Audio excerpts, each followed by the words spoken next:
소년 삼국지 제75화 형주를 향한 맹공. 조조의 새로운 계략. 형주를 향해 진격하던 조조의 대군은 예상치 못한 유비와 제갈량의 반격에 크게 당황했습니다. 험난한 산길에서는 장비의 기습에 혼쭐이 났고, 강릉성 앞에서는 관우의 청룡 원월도에 가로막혀 진퇴양난에 빠졌습니다. 적벽대전의 뼈아픈 패배 이후 절치부심했던 조조였지만 유비의 철통 같은 방어에 맹렬한 기세가 꺾이고 말았습니다. 조조는 지휘관들과 함께 임시 군막에 모여들었습니다. 유비 그놈이 이렇게까지 철저하게 대비했을 줄이야. 제갈량이라는 녀석의 꾀가 정말 보통이 아니군. 조조는 이를 갈며 분노했습니다. 그의 옆에 있던 모사 순욱이 조심스럽게 입을 열었습니다. 승상, 유비의 군대는 기세가 등등하고 형주 지형에 익숙하여 우리의 공세를 효과적으로 막아내고 있습니다. 이대로 무리하게 돌격하는 것은 병력 손실만 키울 뿐입니다. 잠시 후퇴하여 전열을 재정비하고 새로운 계책을 강구해야 할 것 같습니다. 하지만 조조는 순욱의 말에 격렬하게 반대했습니다. 후퇴라니. 내가 이대로 허도로 돌아가면 강동의 손권과 촉한의 유비가 나를 비웃을 것이다. 적벽대전의 치욕을 씻을 절호의 기회다. 절대 물러설 수 없다. 조조는 주먹으로 탁자를 내리치며 강한 의지를 드러냈습니다. 그는 신중하면서도 과감한 모사곽가를 떠올렸지만 이미 그는 세상을 떠나고 없었습니다. 조조는 한참을 고민하다가 번뜩이는 아이디어를 떠올렸습니다. 좋다. 전공법으로는 승산이 없다면 다른 길을 찾아야지. 전군에 명령한다. 밤을 틈타 장수들을 소수로 나누어 강릉성 주변의 요충지를 점령하라. 유비군의 보급로를 차단하고 고립시키는 게 우선이다. 조조는 즉시 병사들을 여러 갈래로 나누어 강릉성으로 통하는 모든 길목을 봉쇄하기 시작했습니다. 보급품을 나르는 수레들을 습격하고 우물을 독살하려는 시도까지 서슴지 않았습니다. 조조의 새로운 전략은 유비군에게 큰 압박으로 다가왔습니다. 강릉성에 갇힌 관우와 장비의 고뇌. 강릉성을 지키던 관우는 조조의 예상치 못한 전략에 당황했습니다. 성 밖으로 나가 조조의 군대를 격퇴하려 했지만 조조는 병사들을 소규모로 나누어 게릴라전을 펼쳤기 때문에 제대로 된 전투를 벌이기 어려웠습니다. 조조 이놈이 꼼수를 쓰기 시작했군. 이제는 정정당당하게 싸울 생각도 없는 모양이다. 관우는 분노하며 청룡 원월도를 더욱 굳게 움켜쥐었습니다. 한편 조조군의 맹공에 고립된 장비도 상황이 심각했습니다. 장비가 매복해 있던 산길은 점차 조조군에게 포위당했고 보급이 끊기자 병사들은 굶주림에 허덕였습니다. 으아! 답답해서 미치겠군. 그냥 뛰쳐나가서 조조의 목을 따오고 싶다. 장비는 답답한 마음에 군막 안에서 큰 소리로 외쳤습니다. 그때 부하 한 명이 조심스럽게 다가와 보고했습니다. 장군, 식량이 얼마 남지 않았습니다. 병사들의 사기가 땅에 떨어졌습니다. 이대로는 오래 버티기 어렵습니다. 장비는 얼굴을 찌푸리며 한숨을 내쉬었습니다. 그는 당장이라도 조조의 진영으로 달려가고 싶었지만 무리하게 행동하다가는 오히려 조조의 계략에 빠질 것을 우려했습니다. 제갈량, 조조의 의도를 간파하다.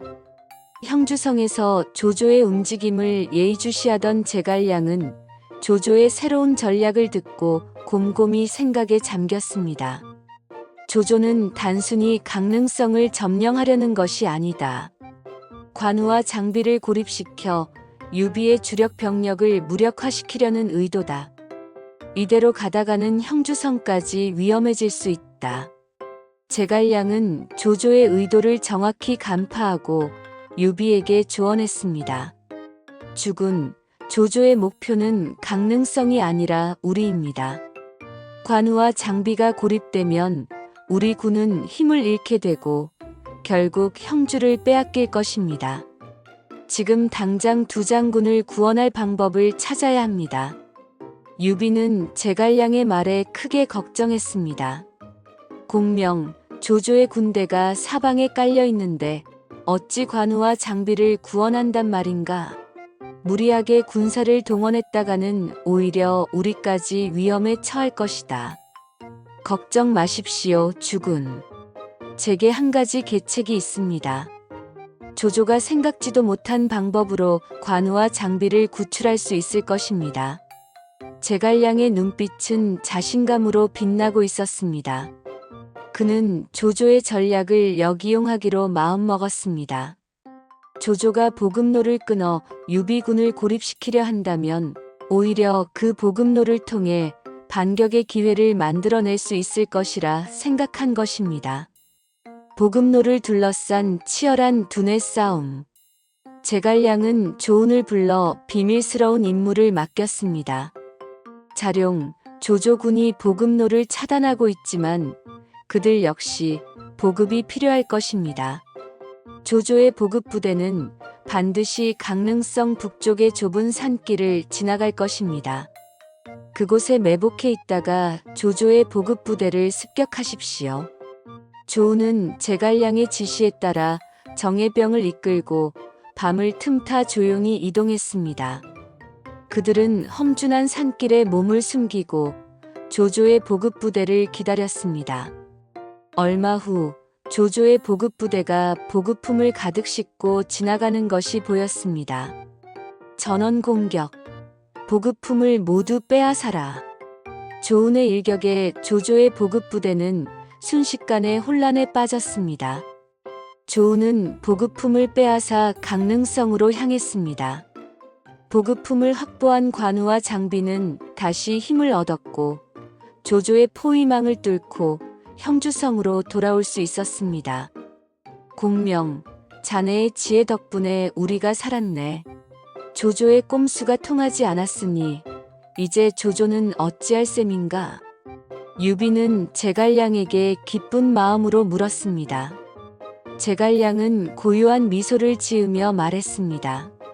주군, 조조는 이제 더 이상 우리를 상대할 여력이 없을 것입니다. 보급로를 빼앗긴 조조군은 사기가 떨어지고 병사들은 굶주릴 것입니다. 게다가 강동의 송건은 조조가 형주를 비운 틈을 타 합비성으로 쳐들어올 준비를 하고 있습니다. 조조는 이 상황을 오래 끌지 못하고 후퇴할 것입니다. 제갈량의 예측대로 조조는 보급품을 빼앗기고 병사들의 사기가 바닥까지 떨어지자 결국 후퇴를 결정했습니다. 젠장, 또다시 유비에게 당하다니. 제갈량, 이 녀석의 머리는 대체 어디까지 미치는 것인가? 조조는 분노에 찬 목소리로 외치며 씁쓸하게 형주에서 물러났습니다. 형주는 다시 한번 유비의 품으로 돌아왔습니다. 평화로운 형주, 그리고 새로운 야망. 조조의 군대가 물러간 후 형주에는 다시 평화가 찾아왔습니다. 유비는 제갈량의 지혜 덕분에 강릉성과 형주를 모두 지켜냈고 조조와 송건 사이에서 자신의 세력을 더욱 공고히 할 수 있었습니다. 유비는 제갈량에게 물었습니다. 공명, 조조는 결국 물러났지만 언제 다시 쳐들어올지 모른다. 앞으로 우리는 어찌해야 하겠나? 강동의 송건 또한 계속해서 우리를 위협하고 있다. 제갈량은 평화로운 형주의 풍경을 바라보며 깊은 생각에 잠겼습니다. 주군, 이제는 수비가 아니라 공격을 준비해야 할 때입니다. 조조와 송건은 서로 견제하며 우리를 노리고 있지만 그들 모두에게는 약점이 있습니다.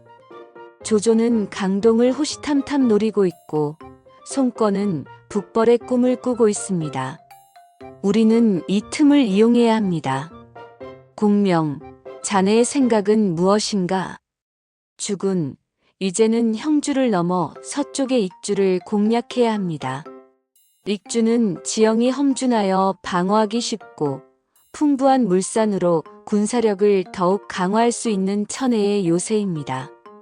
익주를 차지하면 천하 3분지계의 기반을 마련할 수 있을 것입니다. 제갈량의 눈빛은 새로운 야망으로 빛나고 있었습니다. 유비는 제갈량의 말에 깊은 감명을 받았습니다. 익주라.